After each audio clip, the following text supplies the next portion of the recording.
Break के बाद एक बार फिर से आपका स्वागत है और अब बात करेंगे आज के हमारे खास कार्यक्रम हल्का हलचल में, जहां पर रोजाना हम आपको आपके हल्के में लिए जाते हैं और क्या कुछ खास गतिविधियां होने वाली हैं उसके बारे में जानकारी साझा करते हैं। तो चलिए हमारे साथ हमारे संवाददाता अंबाला से नरेश सैनी जुड़े हुए हैं और रमेश ढाका फतेहाबाद से जुड़े हुए हैं और आज बजट पेश होने वाला है, तो आइए दोनों से जानते हैं कि बजट को लेकर आम लोगों को क्या कुछ उम्मीदें हैं। जी नरेश, मैं सबसे पहले आपके पास आना चाहूंगी।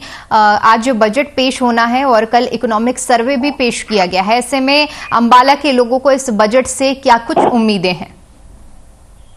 जी बिल्कुल दीपिका, देखिए मैं बताना चाहूंगा कि अंबाला में जब हमने जाकर लोगों से पूछा तो उनका साफ तौर पर कहना था कि जो केंद्र सरकार है वो ऐसा बजट पेश करे जिससे आम लोगों को राहत मिले। और कहीं ना कहीं कह सकते हैं कि सरकार पर भी एक दबाव है, क्योंकि इस साल जो है 9 राज्यों में चुनाव है और उसके साथ ही अगले साल जो है लोकसभा चुनाव है। इसको लेकर भी कहीं ना कहीं सरकार पर एक दबाव बना हुआ है और उसी के चलते कहीं ना कहीं चुनाव को मद्देनजर देखते हुए कहीं ना कहीं सरकार ऐसा बजट पेश करेगी जो आम लोगों के हित में हो और सरकार भी बैकफुट पे ना आए। और इसी को लेकर कहीं ना कहीं कह सकते हैं कि सरकार एक ऐसा बजट पेश करेगी जिसकी लोगों को उम्मीद है और कहीं ना कहीं इस साल के बजट से कहीं ना कहीं लोगों को बड़ी राहत मिलने वाली है।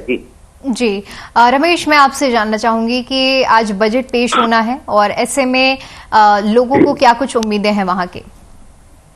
देखिए, अगर फतेहाबाद जिले की बात करूं तो हमारी जो है लगातार जनता से बातें लगातार हो रही थी। उनका कहना है कि सबसे बड़ा जो है किसानों की मैं बात करना चाहूंगा। किसान जो है उनको जो खाद है, बीज है, स्प्रे है, ऐसी चीजों के अंदर जो है अगर बिल्कुल डाउन से डाउन कीमत पर ये चीजें मिलेगी, ऐसा बजट सरकार लेकर के आई। दूसरा पेट्रोल है, डीजल है, किसानों के संग है जो जितने भी आज आसमान को छू रहा है डीजल की बात करूं तो, और तमाम साधन किसानों के जो है वो डीजल से ही चलते हैं। खेती बाड़ी के संग है जो भी है ट्रैक्टरों से जो है कार्य होता है, बुआई होती है, बान होती है, कंपेनें चलती हैं।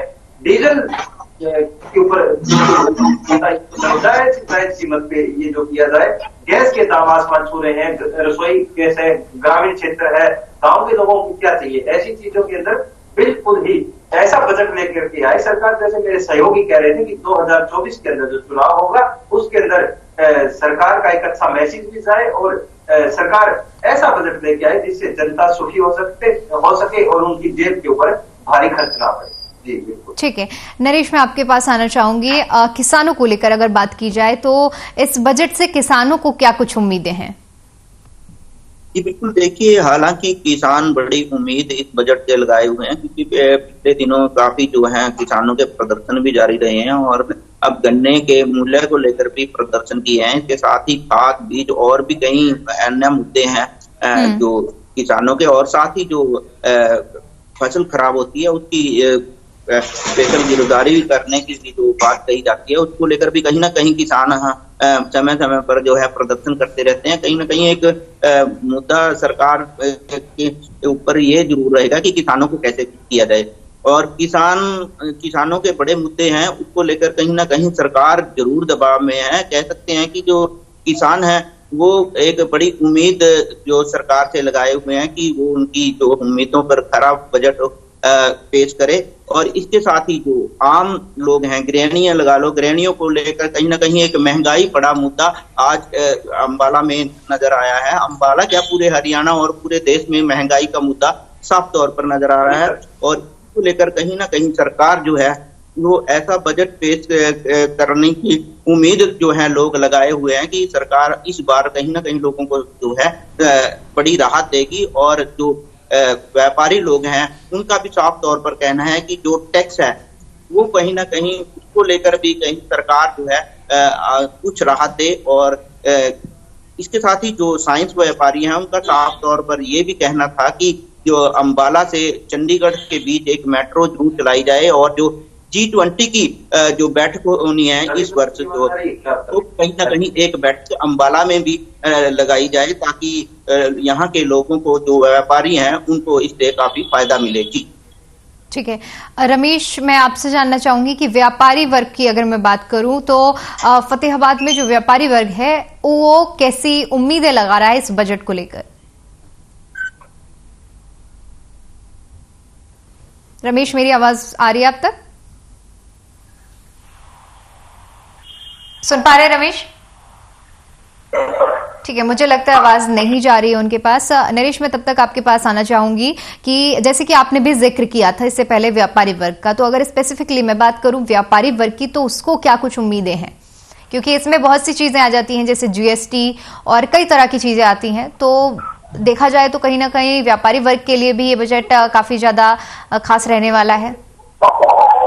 जी बिल्कुल, देखिए मैं बताना चाहूंगा, व्यापारी लोग आपकी बात काफी उम्मीदें सरकार से लगाए हुए हैं और व्यापारियों का साफ तौर पर कहना है कि टैक्स में भी राहत दे और साथ ही जो जीएसटी है उसको भी कुछ आसान किया जाए, ताकि जो व्यापारी कोरोना काल के बाद जो व्यापार लोगों का डाउन हुआ है वो कहीं ना कहीं एक रफ्तार पकड़े। उसको लेकर कहीं ना कहीं व्यापारियों में एक जो है उम्मीद जरूर है सरकार से, लेकिन ये तो आज पेश होने वाला बजट ही बताएगा कि व्यापारियों को इससे कितनी राहत मिलती है।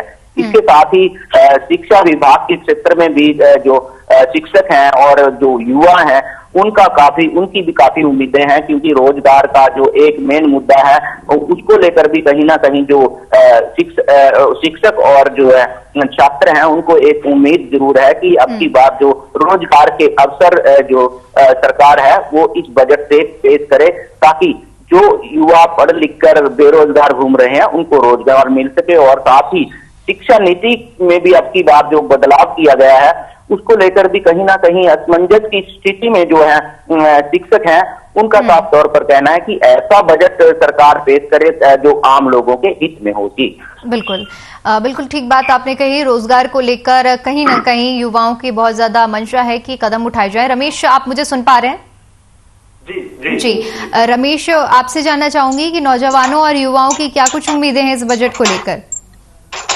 बिल्कुल, नौजवानों की बात की जाए तो लगातार जो है हमारे देश के अंदर युवा वर्ग जो है वो नौकरी के लिए दर दर भटक रहा है। आज भले ही वैकेंसियां निकलती रहती हैं, फार्म अप्लाई करते रहती है, सरकार ऐसा बजट रोजगार मिले और सभी को जो है, जैसे युवा वर्ग जो पीछे का अगर आंकड़ा देखा जाए तो कितने युवाओं ने आत्महत्या की थी, अपने जो जीवन से जो हताश हो गए थे, नौकरियां नहीं मिल रही।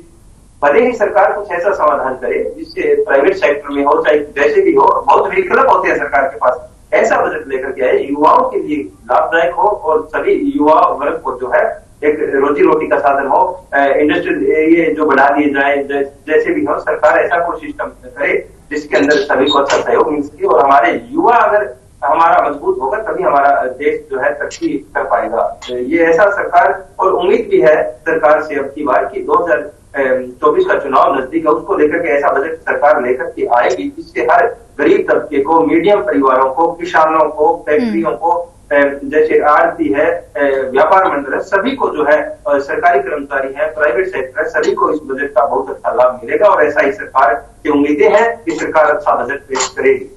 ठीक है रमेश, बिल्कुल सही बात आपने कही है। और आपसे जानना चाहूंगी कि महिलाएं क्योंकि घर का बजट वही बनाती हैं, और ऐसे में जब गैस सिलेंडर के दाम इस वक्त आसमान छू रहे हैं, और अगर मैं बात करूं खाद्य आपूर्ति के सामानों में तो इस समय महंगाई का दौर चल रहा है, तो ऐसे में महिलाओं की अगर मैं स्पेसिफिकली बात करूं तो उनकी इस बजट से लेकर क्या कुछ उम्मीदें रहेंगी? बिल्कुल बताना चाहूंगा, 2014 के ऊपर मैं एक बार लेके जाना चाहूंगा हमारे दर्शकों को कि 2014 के अंदर यही जो गैस सिलेंडर था ये 400 और 410 रुपए, 415 रुपए का मिलता था, जो आज 1100 रुपए से ऊपर जो क्रॉस होता है। ऐसे हालातों के अंदर गृहिणी जो है, महिलाएं हैं, उनको जो रसोई का खर्चा है, घर का खर्चा, वो सब देखती हैं, तो उनको लेकर के कितना एक जेब के ऊपर कितना फर्क पड़ा है। 400 वाली चीज 1100 रुपए में पहुंची है। सिलेंडर की बात करूं जिसके अंदर पूरा का पूरा घर का कार्य जो है गैस के ऊपर ही आधारित है, खाना बनाना है, सब्जी जो चाहे सब कुछ होता है।